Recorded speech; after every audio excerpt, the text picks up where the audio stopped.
All right. So, uh, uh, talking about the Kansas City style sheet, I want to read out this quote. There is a picture which shows him on the road with two German girls and another corporal. Krebs and the corporal look too big for their uniforms. The German girls are not beautiful. The Rhine does not show in the picture. So here we can see that the sentences are without any superfluous words. They just describe the picture. So the German girls are not beautiful. The Rhine does not show in the picture. These are just statements without any adjectives. It's not the beautiful Rhine. It's just the Rhine.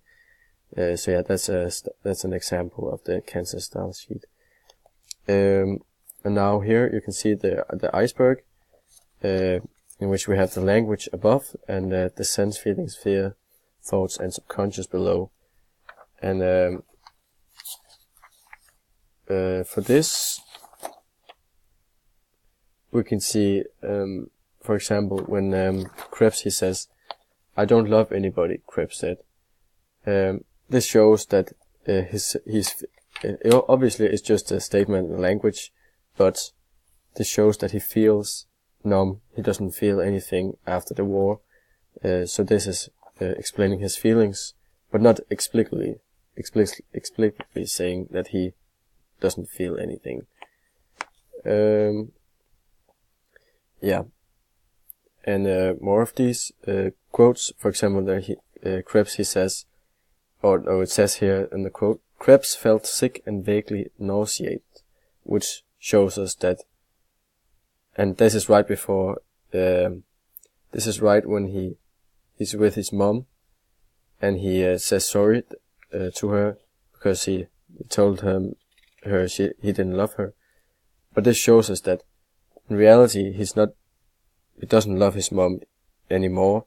He just feels sick and nauseated. And I guess he feels nauseated because he's lied. And I said before in the story that he got the nauseating feel when he lied about his war stories. And now talking about what the story says about war. I have a few quotes. It says here on page 3, Now he would have liked a girl if she had come to him and not wanted to talk, but there at home it was all too complicated. He knew he could never get through it all again. So this shows that he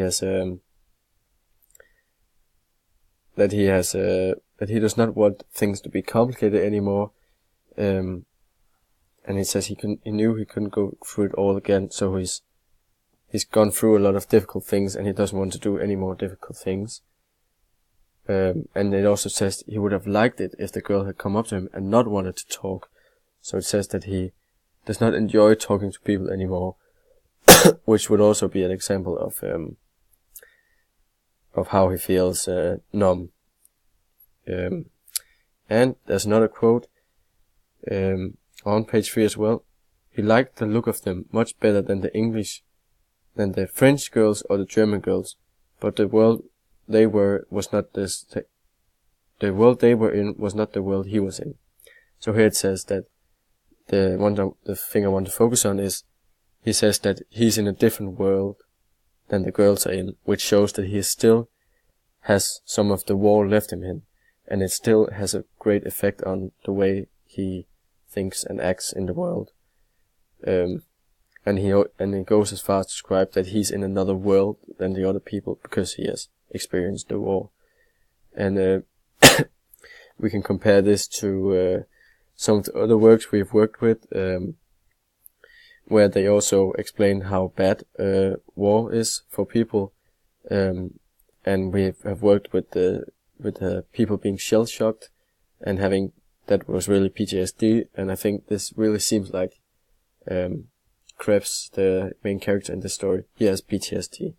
He doesn't feel anything for his mom anymore, and he just has a really tough time trying to live normally in the world.